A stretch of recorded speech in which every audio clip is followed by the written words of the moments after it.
하나님 앞에 일남전도회가 헌신 예배를 드리는데 하나님께서 기뻐 받으시는 예배 되게 해 주실 줄로 믿습니다. 우리 일남전도회가 찬양하는 모습을 보니까 참 영광교회 귀한 어르신들이다 하는 것을 알게 되고요. 우리 이분들로 말미암아 교회가 더욱 든든히 서가는 역사가 있기를 주님의 이름으로 간절히 축원합니다. 2026년 2월 성경 암송 구절을 한번 외워 보겠습니다. 화면을 띄워주시면 보고 하시고 외우신 분들은 눈 감고 하셔도 아무런 상관이 없습니다. 다 같이 봉독하겠습니다. 내가 복음을 위하여 모든 것을 행함은 복음에 참여하고자 함이라. 아멘. 계속 외우시고 이것이 우리의 삶에 실천되어지는 역사 있기를 간절히 소망합니다. 오늘 헌신 예배를 드리는 제1남전도의 모든 분들에게 주 안에서 강건하시고 평안한 2026년 되시기를 간절히 축원합니다. 26년 전도예배별로 헌신 예배를 하나님 앞에 드리는데 1남전도회를 필두로 헌신 예배가 시작됩니다. 영광의 어르신들께서 먼저 하나님께 헌신한다는 것은 값진 일이 아닐 수 없습니다. 뭐든지 시작을 어떻게 누가 하느냐에 따라서 분위기가 달라질 수 있습니다.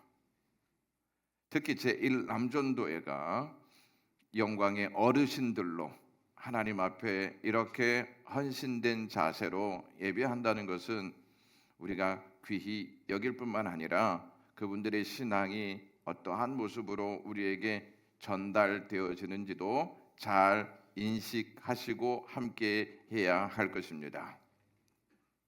일본 속담에 이러한 말이 있습니다. 자식은 부모의 등을 보고 큰다라는 말입니다. 자녀는 부모를 따라가고 부모를 알게 모르게 가르침을 받습니다. 어쩌면 타고난 성품까지 포함한다고 해도 틀리지 않습니다. 걸음걸이, 헛기침까지 다 부모를 빼다 박습니다. 영광의 어르신들의 모습이 그 다음 세대로 이어진다는 것을 기억하셔야 합니다. 우리 세대에서 끝나지 이렇게 생각하시면 곤란하다는 것입니다. 누군가가 보고 있고 누군가가 듣고 있고 누군가가 여러분들의 신앙을 지켜보고 있다는 것을 잊지 마셔야 합니다. 다음 세대는 일남전도 어르신들이 보여주는 헌신에 따라서 반응합니다. 일남전도의 어르신들의 헌신은 다음 세대의 거울이 됩니다. 그러므로 제1남전도의 어르신들의 믿음과 삶은 다음 세대를 만들어가는 틀이 된다는 것을 잊지 마셔야 합니다. 헌신 예배는 전도예별로 순서에 따라서 정해집니다. 그런데 우리가 어떠한 목적으로 헌신 예배를 드려야 하는지 물으셔야 합니다. 1년에 한 번 헌신 예배가 정해져 있으니 헌신 예배를 드려야지 그렇게 여기는 것이 아니고 동일한 목적을 가지고 일남전도에서부터 모든 전도회가 동일한 목적을 가지고 헌신 예배를 드려야 합니다. 헌신을 헌신 예배로 끝나서는 안 되고 헌신의 목적을 점검하고 헌신의 목적에 따라 헌신을 다짐하는 시간을 가지셔야 합니다. 그것이 헌신 예배의 본질적 의미입니다. 탈무드에 나온 이야기입니다. 한 율법 학교 학생이 스승에게 찾아와서 라비어, 저는 이제 스승의 자격을 갖추었습니다. 이렇게 자기 자신의 모습을 자랑했습니다. 스승이 이야기했습니다. 그 자격이 무엇이냐라고 묻자 그 청년이 이렇게 대답했습니다. 저는 제 몸을 단련해서 맨 땅 위에서 잠을 잘 수도 있고 들판에 풀을 먹을 수도 있고 날마다 채찍으로 3번씩 제 몸을 때리며 훈련하였습니다 라고 이야기했습니다. 스승은 멀리 떨어져 있는 나귀를 가르치며 이렇게 말했습니다. 저 나귀를 보아라. 저 나귀는 맨 땅 위에서 잔다. 들판에 풀을 먹고 있다. 날마다 3번 이상 채찍으로 맞는다. 지금까지 너는 나귀가 될 자격을 갖춘 것이지 랍비가 될 수 있는 자격을 갖춘 것이 아니다라고 했습니다. 우리에게 중요한 것은 형식적인 자격이 아닙니다. 중요한 것은 누구를 가르치는 스승이 되기보다 먼저 예수님의 제자가 되어야 합니다. 예수님의 제자가 되지 아니하고 누군가 무엇을 가르치고자 한다면 역반응이 일어날 수 있습니다. 헌신의 목적은 다른 데 있지 않고 주님의 제자가 되는 것입니다. 교회는 누구를 막론하고 모두 주님의 제자가 되어야 할 줄로 믿습니다. 목사도 주님의 제자, 장로님들도 주님의 제자, 안수집사님들도 주님의 제자, 권사님들도 주님의 제자, 제1남전도의 어르신들 모두 주님의 제자가 되어야 한다는 것입니다. 나이가 많든 적든 남자건 여자건 직분이 있건 없건 모두 예수 그리스도의 제자가 되는 것을 헌신의 제일 큰 목적으로 삼아야 합니다. 1남전도의 어르신들이 제자는 젊은 이들이나 하는 것이지 우리와 같이 나이 먹은 사람이 무슨 예수님의 제자야 라고 생각한다면 합당하지 않습니다. 예수 그리스도를 구주로 믿고 섬기는 자는 예외 없이 예수 그리스도의 제자로 살아야 합니다. 예수 그리스도의 제자로 살지 않는다면 어떤 모습으로 사시겠습니까? 저는 올해 헌신 예배는 예수님의 제자를 중심으로 설교할 것입니다. 헌신의 목적이 예수님의 제자로서의 삶을 사는 것이기 때문입니다.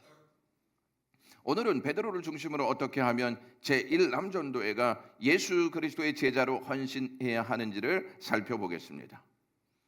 예수님의 제자로 헌신하는 데 있어서 필수적인 자격 요건이 있습니다. 그 자격 요건은 예수님께서 12제자를 뽑지 않았습니까? 그리고 훈련하셨습니다. 이 훈련 과정의 목적은 복음으로 무장시키기 위한 것이었습니다. 그리고 그리스도의 영으로 거듭나도록 예수님께서 그렇게 역사하셨다는 것입니다. 예수 그리스도의 제자들은 두 가지 요건을 갖추고 있어야 합니다. 하나는 복음으로 무장하고 있어야 합니다.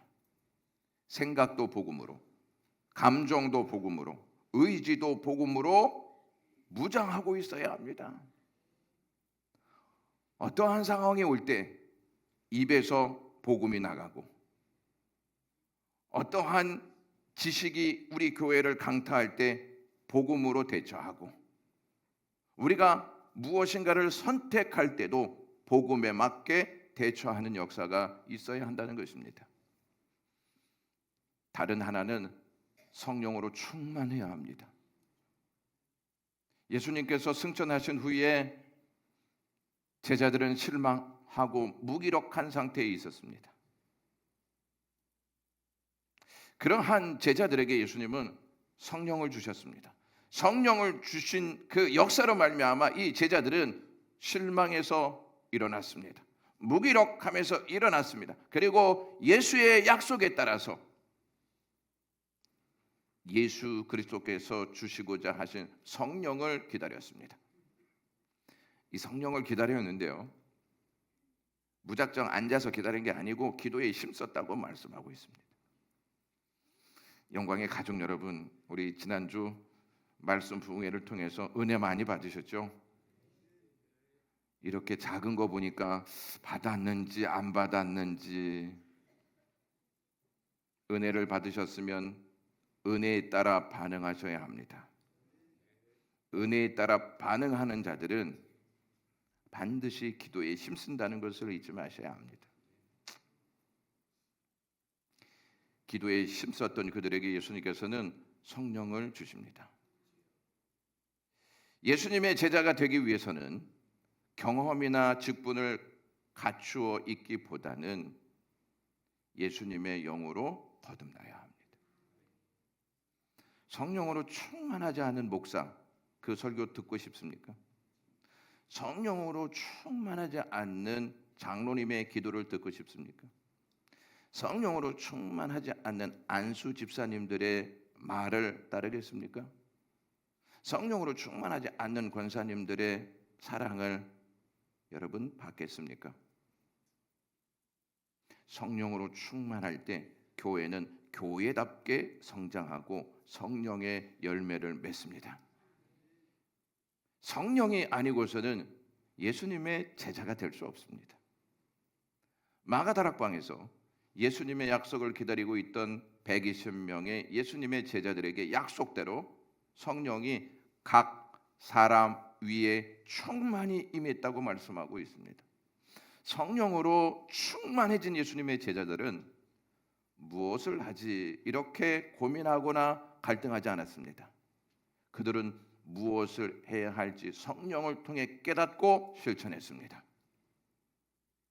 성령으로 충만해진 사건을 보고 있었던 사람들이 그들의 모습을 보고 의아해하기도 하고 당황하기도 했습니다.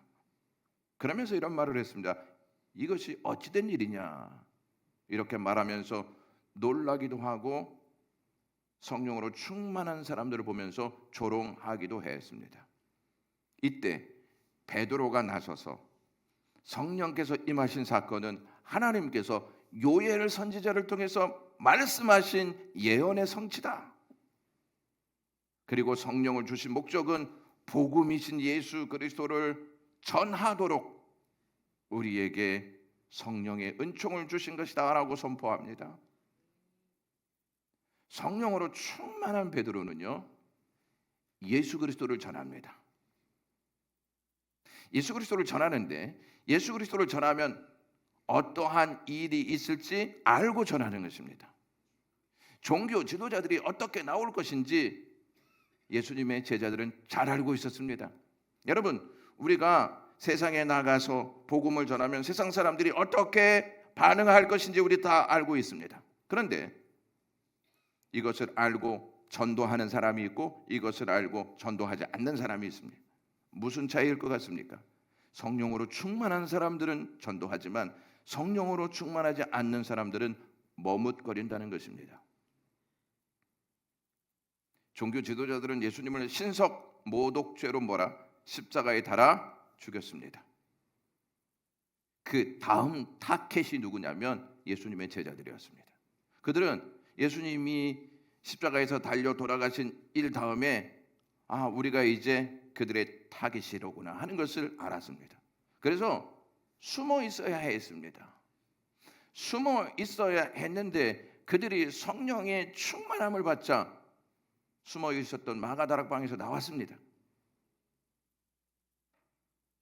숨어 있기를 두려워하지 않고 밖으로 나왔습니다. 그리고 담대히 복음을 전했습니다. 성령 충만을 받은 제자들은요, 예수 그리스도가 왜 죽었는지, 예수 그리스도가 왜 부활하셨는지를 담대하게 두려움 없이 전합니다. 성령께서 하나님이 예수 그리스도를 보내신 것이 우리의 죄 때문이다. 그리고 예수 그리스도께서 부활하신 것은 우리에게 영생을 주시고자 하시는 하나님의 사랑이 담겨 있다. 이것을 아주 강하게 전파합니다. 여러분들은 성령 충만하면 무슨 일을 할 것 같습니까? 막 방언을 말하고 특별한 은사로 신비한 능력을 행할 것 같습니까? 성령으로 충만하면 복음으로 충만하게 되어 있습니다. 성령을 다른 말로 그리스도의 영, 예수의 영이라고 말하기 때문입니다. 예수의 영이 충만하니까 입에서 뭐가 나갈까요? 예수의 이야기가 나가는 거예요. 영광의 가족 여러분, 성령 충만을 사모하고 계십니까?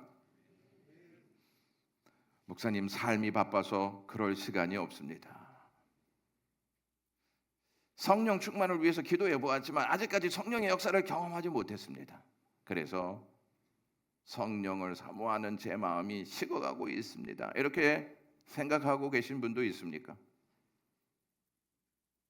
성령 충만의 역사는 초대 교회에서 일어난 사건이지 지금과는 아무 상관없다고 생각하십니까? 성령 충만은 그때만 필요하고 지금은 필요하지 않다고 여기십니까?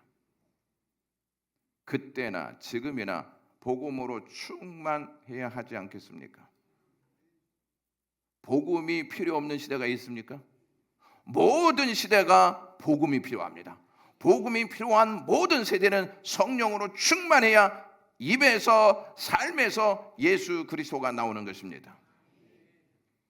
한국 교회가 사람들로는 충만해져 있는데 성령으로 충만해져 있지 않기 때문에 윤리적으로 도덕적으로 사회의 문제거리를 보여줄 수밖에 없는 것입니다. 우리 세대나 다음 세대나 모든 세대에 성령으로 충만해야 예수 그리스도를 증거할 수 있습니다.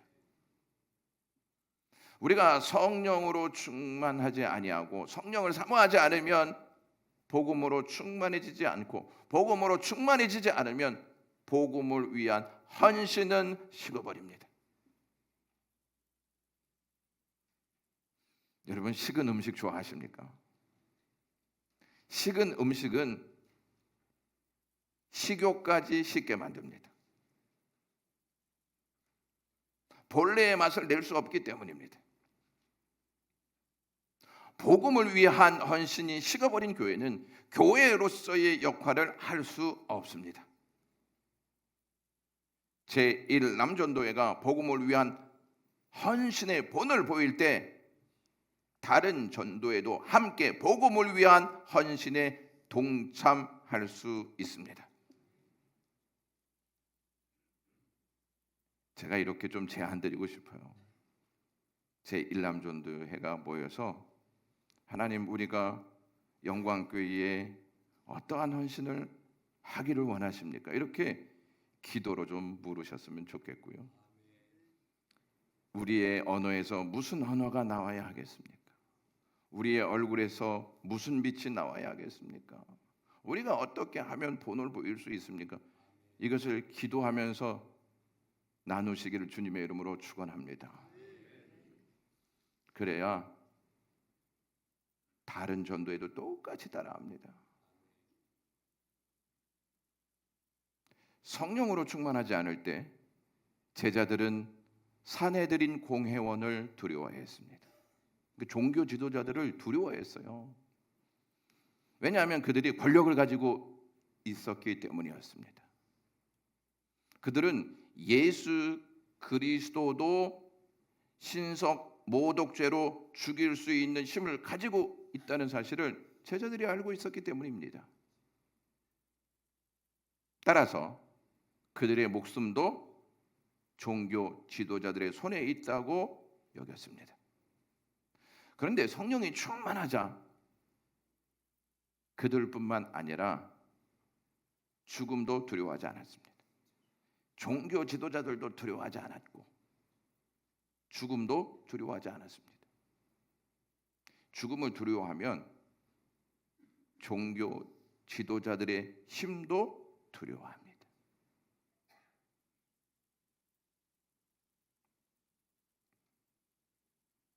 또 하나, 성령으로 충만하자 그들이 세상을 볼 때 세상에 소망이 없구나 하는 사실을 알게 됩니다. 세상에 소망이 없는 것을 어떻게 아냐면 복음을 모르고 사는 세상이 소망이 없지 않습니까? 그래서 소망을 주지 못하는 거에 대해서 안타깝게 생각합니다. 좀 더 좁혀서 말하면 여러분 자녀들이 예수님을 믿지 않습니다. 그러면 여러분들의 자녀들을 보고 예수님을 믿지 않으니 소망 없는 삶을 사네 하면서 안타까워하지 않습니까? 안타까워하는 마음에 내 자녀들이 소망의 예수님을 믿고 의지하면서 살아야 하는데, 이러한 마음이 부모님들의 마음이 그 마음이지 않습니까? 똑같습니다. 세상을 바라보면서 예수 그리스도를 모르고 살아가는 사람들을 보면서 너무나 안타까워한다는 것이, 어떤 사람이 성령으로 충만한 사람이 역으로 성령으로 충만하지 않으면 이런 말 하면 또 이상하게 들지 모르지만 세상 것들은 다 죽어야 돼. 세상 것들은 다 심판받아야 돼. 저렇게 죄를 짓고 살아가니 죄의 결과는 심판이지, 이렇게 말한다는 것입니다. 정죄하는 일에는 아주 잘하는데 복음 전하는 일은 하지 않습니다. 여러분, 담대함과 두려움의 차이는 어디에서 오는지 아십니까? 그 차이는 성령으로 충만하냐 충만하지 않냐에 따라서 달라진다는 것입니다. 성령으로 충만하게 되어지면 담대하게 되는데 그 이유가 있습니다.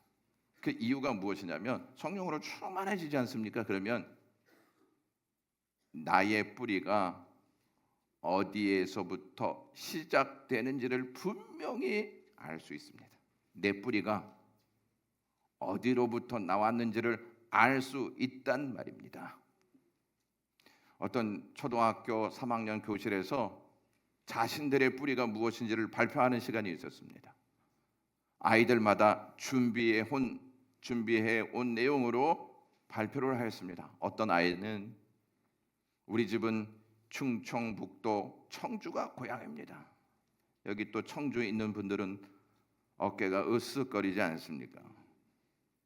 어떤 아이는 저는 전주 이씨 47대 손입니다.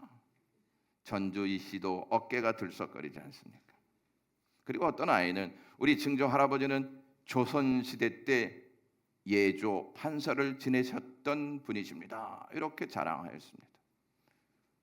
다른 아이는 저희 할아버지는 지금도 청주에서 교장 선생님을 하고 계십니다. 그리고 우리 아버지는 큰 무역회사 과장님이십니다. 나는 훌륭한 우리 집안이 자랑스럽습니다. 이렇게 발표했습니다.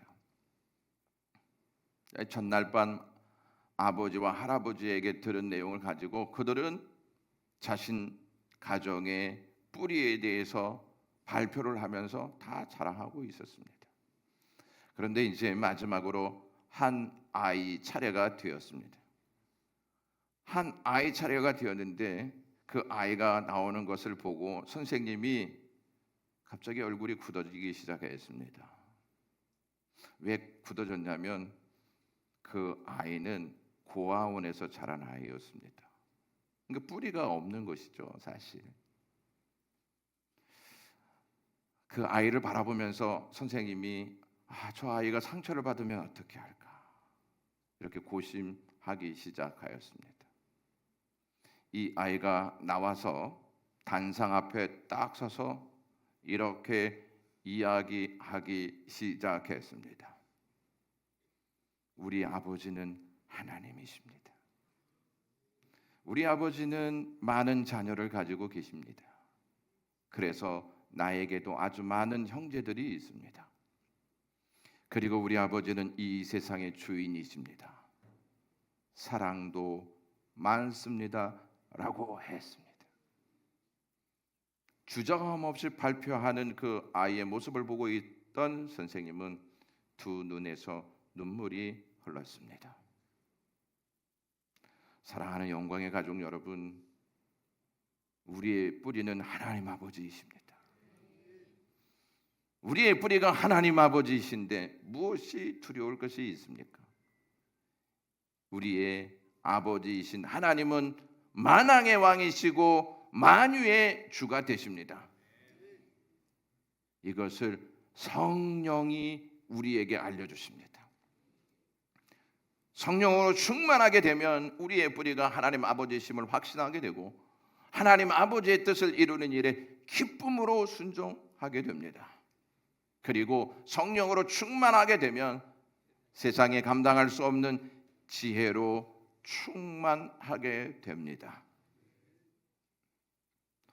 오늘 본문은 나면서 못 걷는 이 사람을 베드로와 요한이 예수의 이름으로 일어나 걷게 하는 역사를 중심으로 해서 펼쳐진 이야기입니다. 걷지 못한 사람이 일어나서 걷게 되자 주위에 있는 사람들이 야, 이거 너무 놀랍다. 이런 기적이 어떻게 일어날 수 있어? 이렇게 계속해서 다른 사람들의 귓가에 이 소식을 알립니다. 누구의 귀까지 들어가게 되냐면 종교 지도자들의 귀까지 들어갔습니다. 그래서 종교 지도자들이요 베드로와 요한을 잡아옵니다. 잡아와서 어떻게 해서 이 사람을 걷게 했느냐라고 신문합니다. 신문하자 그들의 권력 앞에 베드로는 주눅들지 않고 이렇게 사도행전 4장 10절에 이야기합니다. 너희와 모든 이스라엘 백성들은 알라 너희가 십자가에 못 박고 하나님이 죽은 자 가운데서 살리신 나사렛 예수의 이름으로 이 사람이 강건하게 되어 너희 앞에 섰느니라 라고 당당하게 말합니다. 예수님을 3번 부인했던 베드로가 어떻게 권력자들 앞에서 이렇게 담대하게 말할 수 있습니까? 베드로가 주저없이 말하는 것을 듣고 종교 지도자들은 베드로와 요한은 본래 학문 없는 범인이었는데 어떻게 이렇게 말할 수 있는가라고 생각합니다. 아무런 교육을 받지 못한 어부였는 줄 알고 있었는데 자신들이 던진 질문에 베드로와 요한이 자신 있게 대답합니다. 그들의 대답을 듣고 종교 지도자들은요 놀라움을 금치 못합니다. 학문 없는 범인이라는 말은 유대교 랍비의 학교 교육에서 정식으로 교육받지 못한 사람들을 말합니다. 즉 구약 성경에 대한 전문적인 지식이 없는 사람들을 가르칩니다. 전문적인 지식이 없는데 어떻게 저들은 전문적인 지식을 가지고 말할 수 있는가? 그래서 오늘 본문에 보시면 그들을 비난할 말을 하지 못했다, 찾지 못했다 이렇게 기록하고 있습니다. 여러분, 당시에 최고의 지성을 가지고 있었던 사람들이 종교 지도자들이었습니다. 그들이 비난할 말을 하지 못했다는 것은 베드로의 말에 아무런 대답을 할 수 없었다는 것입니다. 참으로 이상하지 않습니까? 어떻게 가장 뛰어난 지성을 가지고 있었던 사람들이 베드로의 말 앞에 아무 말 하지 못하는 신세가 되었냐는 것입니다. 그럴 수밖에 없었던 이유는 그들이 가지고 없었던 지혜의 영이신 성령으로 충만해 있었기 때문입니다. 최고의 지성들도 무릎 꿇게 하는 역사가 성령의 사람들로 나타난다는 것을 잊지 마셔야 합니다. 성령으로 충만해지면 지혜의 영이신 성령께서 그들에게 무슨 말을 해야 할지 알려주십니다. 지혜의 영으로 충만한 사람을 세상은 감당할 수 없습니다. 예수님께서 제자들에게 당부하신 말씀이 있습니다. 야, 이제 너희들 내가 떠나면 너희들에게 고난이 있을 거야. 아픔이 있고 박해가 있을 거야. 사람들이 너희를 회당이나 위정자나 권세 있는 자 앞에 끌고 갈 것이다. 그때 어떻게 무엇으로 대답할지 염려하지 말아라. 왜냐하면 무슨 말을 해야 할지 성령께서 가르치실 것이다 이렇게 말합니다. 누가복음 12장 12절 말씀 다 같이 읽겠습니다. 마땅히 할 말을 성령이 곧 그때에 너희에게 가르치시리라. 여러분 여기서 잠시 생각해 보겠습니다. 성령께서 우리가 무슨 말을 해야 하는지 알려주시는데 우리가 성령으로 충만하지 않으면 벙어리로 산다는 것입니다. 무슨 말을 해야 할지 모른다는 것입니다. 그래서 세상의 지성 앞에 다 무릎 꿇고 참패하고 만다는 것입니다. 여러분 교회가 세상 지성 앞에 무릎 꿇는 이유는 성령으로 충만하지 못하기 때문입니다. 사람들 중에 배움이 부족해서 또는 학력이 약해서 열등감에 빠져 있는 사람들이 많이 있습니다.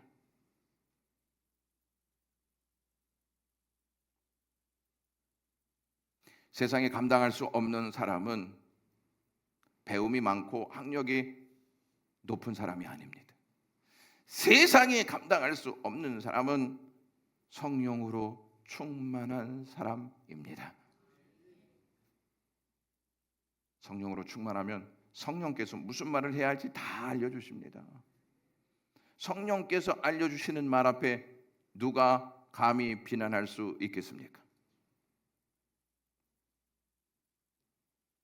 우리 제1남전도에는 베드로와 같은 복음의 삶을 사시기를 주님의 이름으로 축원합니다. 나이가 많다고 담대해지는 게 아닙니다. 내가 영광교회 어른이니까 담대해져야지. 이것도 하나님 앞에 합당하지 않습니다. 진짜 세상과 교회 앞에 담대할 수 있는 사람은 성령으로 충만한 사람입니다. 여러분 베드로의 원래 헬라어의 이름은 시몬입니다. 예수께서 그에게 게바라는 이름 아람어를 지어 주셨습니다. 그래서 게바이기도 하고 시몬이기도 하고 베드로이기도 한 것입니다. 베드로가 이제 고기를 잡으러 나가지 않습니까? 고기를 잡으러 나갔다가 고기를 잡지 못하고 들어오자 예수님께서 깊은 곳으로 가서 그물을 던져라.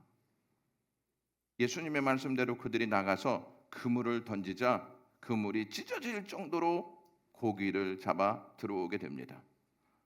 어부로 살았던 사람으로 처음 경험해 보는 역사였습니다. 이것을 경험한 후에 베드로는 예수님께 엎드려 이렇게 고백합니다. 주여 나를 떠나소서 나는 죄인으로서이다 라고 말이죠. 예수님은 죄인이라고 고백하는 베드로를 떠나지 않습니다. 오히려 그를 취하여 제자로 삼습니다. 제1남전도회가 지금까지 믿음을 가지고 살아온 이유가 무엇입니까? 죄인이 아니기 때문에 지금까지 살아오셨습니까? 죄인인 우리를 예수님께서 버리시지 않고 취하여 주셨기 때문에 오늘 이 자리에서 하나님 앞에 헌신 예배를 드릴 수 있는 줄로 믿습니다. 베드로가요 이러한 예수님의 은혜를 받아놓고 예수님이 잡히시던 날 밤에 3번 예수님을 부인합니다. 베드로가 3번 예수님을 부인하는 순간 예수님의 눈과 베드로의 눈이 이렇게 탁 마주칩니다. 그리고 베드로가 어떠한 행동을 보였는지 아십니까? 밖으로 막 달려나가서 심히 통곡했다고 기록합니다. 여러분 베드로가 막 부인하고 있는 자리에서 예수님이 야 베드로야 딱 한마디 하셨다면 베드로 잡혔을까요? 안 잡혔을까요? 잘 모르시겠어요? 그때 그 자리에 없어가지고 여기는 부인만 있고 남편이 없기 때문에 잘 모르는 것입니까? 무슨 뜻인지 지금 헷갈리시기에 딱 좋을 시간입니다. 베드로야 하면 예수님의 제자인 것이 사람들에게 알려지는 거 아니겠습니까? 그러면 베드로 잡아서 베드로 역시 예수님처럼 죽였을 것입니다. 근데 예수님이 눈빛으로 말씀하신다는 거 아십니까?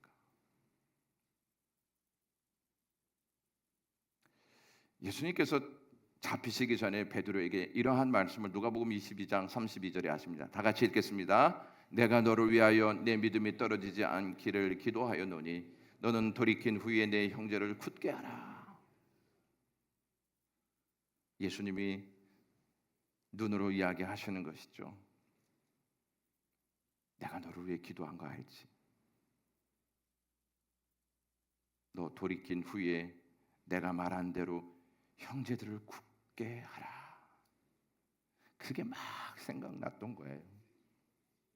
그래서 막 뛰어나가서 울 수밖에 없었던 것입니다.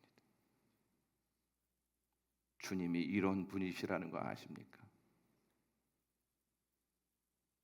자기는 죽어가면서 제자를 살리셨던 주님의 마음을 여러분 아십니까? 당신은 죽어가면서 우리를 살리신 예수님의 사랑을 여러분 아십니까? 그 사랑을 안다면 예수님 따라가는 것이 우리의 진정한 목적이 되는 줄로 믿습니다. 예수님을 부인한 제자라는 꼬리표를 달고 있었던 베드로에게 예수님이 찾아가십니다. 그리고 3번 물으시지 않습니까? 베드로야, 네가 나를 사랑하니? 내가 주를 사랑하는 줄 주님께서 아십니다. 이렇게 대답하게 하십니다. 우리 주님이 3번 부인한 말을 3번 사랑하는 말로 예수님이 바꿔주십니다. 그러면서 하시는 말씀이 베드로야, 내 양을 먹여라. 그리고 예수님의 양을 베드로에게 딱 맡기십니다. 이 사랑을 여러분 아십니까? 저는 못할 것 같아요. 예수님이 맡기셔요. 부인한 베드로에게. 여러분, 핸드폰은 충전해야 합니까? 하지 말아야 합니까? 충전해야 합니다. 사명도 충전해야 되겠습니까? 충전하지 않아야 되겠습니까? 충전해야 합니다. 무엇으로 충전됩니까? 사명이. 그것은 예수님께서 우리에게 주신 사랑입니다. 나에게 보여주신 사랑을 가만히 생각해 보시면 충전이 되는 것입니다. 그 사랑을 깊이 묵상하면 묵상할수록 내 사명이 자꾸 충전되는 것이죠. 내 헌신도 자꾸 충전되는 것입니다. 그 사랑을 나누고 싶어서 말하기 시작합니다. 내 안에요, 예수님의 사랑이 없으면 정죄만 합니다. 너 그거 고쳐. 너 그렇게 하면 안 돼. 너 왜 그랬어? 내 안에 내가 있기 때문에 항상 정죄합니다. 근데 내 안에 그리스도가 있으면 그리스도의 사랑을 막 나눠줍니다.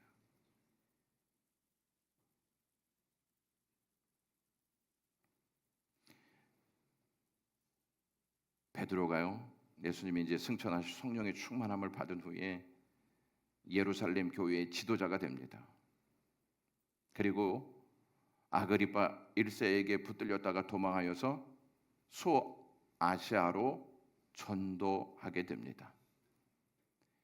베드로가 로마에서 전도하다가 이 박해가 심해지자 로마에서 이렇게 벗어납니다. 로마에서 이렇게 벗어나는데 베드로가 주님을 만나게 됩니다. 그 자리에서. 그래서 베드로가 예수님께 이렇게 묻습니다. 주님, 어디로 가십니까? 그러자 예수님께서 나는 내가 도망쳐 나온 로마로 가지, 이렇게 말씀하셨습니다. 여러분, 우리가 교회를 딱 버리고 다 나가면 영광교회가 무너질 것 같습니까? 우리가 다 나가면 주님께서 들어오십니다. 주님 어디로 가십니까? 너희들이 버린 교회로 들어가지. 너희들이 내려놓은 사명으로 내가 들어가지. 베드로는 이 사건을 맞이한 후에 다시 로마로 들어갑니다. 그래서 막 복음을 전하다가 잡혀 순교하게 되는데 십자가에 달려 죽게 되지 않습니까? 그래서 집행관들이 베드로를 이제 십자가에 못 박으려 할 때 베드로가 이렇게 이야기합니다. 주님이 당한 것과 같은 자세로 나는 처형당할 수 없습니다. 저는 그렇게 위대한 존재가 아닙니다. 머리가 거꾸로 향하는 십자가에 저를 그렇게 하십시오. 그래서 거꾸로 십자가에 달려 죽지 않습니까? 베드로는 부족한 점이 참 많았던 사람입니다. 그런 사람을 예수님께서 부르셔서 제자가 되게 하시고 제자가 된 그에게 성령을 부어 주셔서 제자로 헌신된 삶을 살게 하십니다. 성령으로 충만한 베드로는 제자로 헌신한 삶을 살았습니다. 그는 부족한 사람이었지만 성령으로 충만해지자 뚜렷한 목적을 가지고 살다가 아름답게 순교했습니다. 결론을 내리겠습니다. 헌신의 목적은 예배로 끝나는 게 아니고 헌신의 목적은 예수님의 제자로 사는 것입니다. 예수님의 제자는 복음으로 무장하고 성령으로 충만하여 거듭나 내 뿌리는 하나님이시지. 그래서 나는 하나님을 위해서 살아야지. 하나님이 내 아버지이시기에 아버지가 기뻐하는 삶을 살아야지 하면서 죽음을 두려워하지 않고 예수를 따라갑니다. 예수를 따라가는 제1남전도에 되시기를 주님의 이름으로 간절히 축원합니다. 기도하겠습니다. 고마우신 하나님, 우리 1남전도회가 하나님 앞에 헌신 예배를 드리면서 제자가 되겠습니다. 제자의 삶을 살겠습니다. 이렇게 다짐할 수 있는 시간 주셔서 감사합니다. 제자로 살면서 다음 세대의 제자로서의 삶이 어떠한 삶인지를 물려줄 수 있게 하시옵소서. 예수 그리스도의 이름으로 기도드리옵나이다. 아멘.